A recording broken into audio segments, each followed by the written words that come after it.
हमें ये याद रखना है कि हम भले ही रहे या न रहे, लेकिन ये राष्ट्र तो हमेशा रहेगा।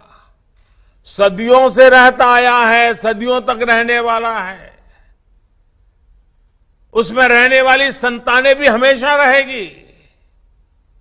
हमें हमारी भावी संतानों के भविष्य को बर्बाद करने का हक नहीं है। साथियों, आजादी के लिए अपना जीवन बलिदान करने वालों ने भी इसी शाश्वत भावना से काम किया है।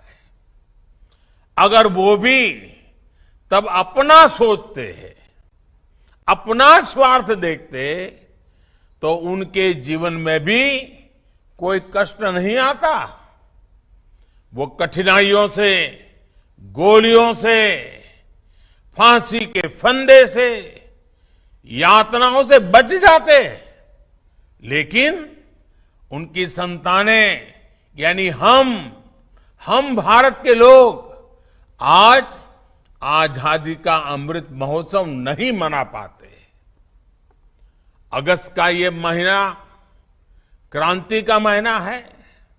इसलिए एक देश के रूप में हमें ये संकल्प लेना है कि ऐसी हर प्रवृत्ति को बढ़ने नहीं देंगे। ये देश का सामूहिक दायित्व है। साथियों, आजादी के इस अमृत महोत्सव में आज जब देश तिरंगे के रंग में रंगा हुआ है,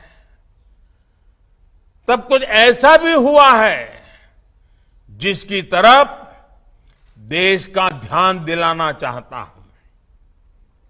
हमारे वीर स्वतंत्रता सेनानियों को अपमानित करने का, इस पवित्र अवसर को अपवित्र करने का प्रयास किया गया है। ऐसे लोगों की मानसिकता देश को भी समझना जरूरी है। हम जानते हैं कभी कभी कोई मरीज अपनी लंबी बीमारी के इलाज से थक जाता है, निराश हो जाता है।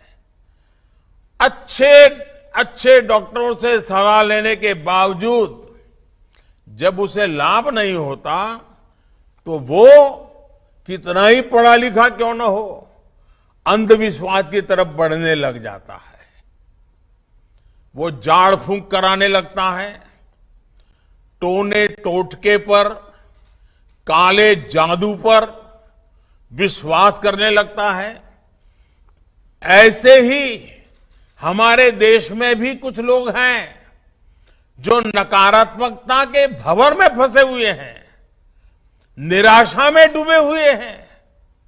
सरकार के खिलाफ झूठ पर झूठ बोलने के बाद भी जनता जनार्दन ऐसे लोगों पर भरोसा करने को तैयार नहीं है। ऐसी हताशा में ये लोग भी अब काले जादू की तरफ मुड़ते नजर आ रहे हैं। अभी हमने 5 अगस्त को देखा है कि कैसे काले जादू को फैलाने का भरपूर प्रयास किया गया। ये लोग सोचते हैं कि काले कपड़े पहनकर उनकी निराशा, हताशा का काल समाप्त हो जाएगा। लेकिन उन्हें पता नहीं है कि वो कितनी ही झाड़ फूंक कर ले, कितना ही काला जादू कर ले, अंधविश्वास कर ले, जनता का विश्वास अब उन पर दोबारा कभी नहीं बन पाएगा।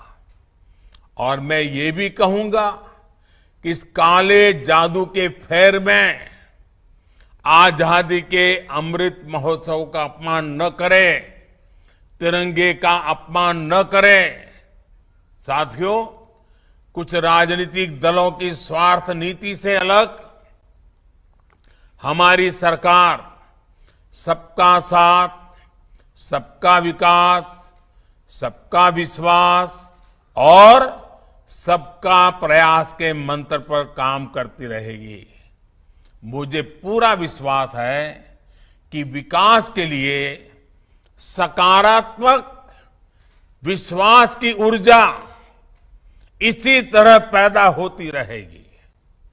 एक बार फिर हरियाणा के कोटि कोटि साथियों को, किसान और पशुपालक बहन भाइयों को बहुत बहुत बधाई देता हूं। कल रक्षाबंधन का पवित्र त्योहार भी है। भाई बहन के स्नेह के प्रतीक इस पर्व पर हर भाई अपना कर्तव्य निभाने का संकल्प दोहराता है। कल एक नागरिक के तौर पर भी हमें देश के प्रति अपने कर्तव्य निभाने का संकल्प दोहराना है। इसी कामना के साथ मैं अपनी बात समाप्त करता हूं। बहुत बहुत धन्यवाद।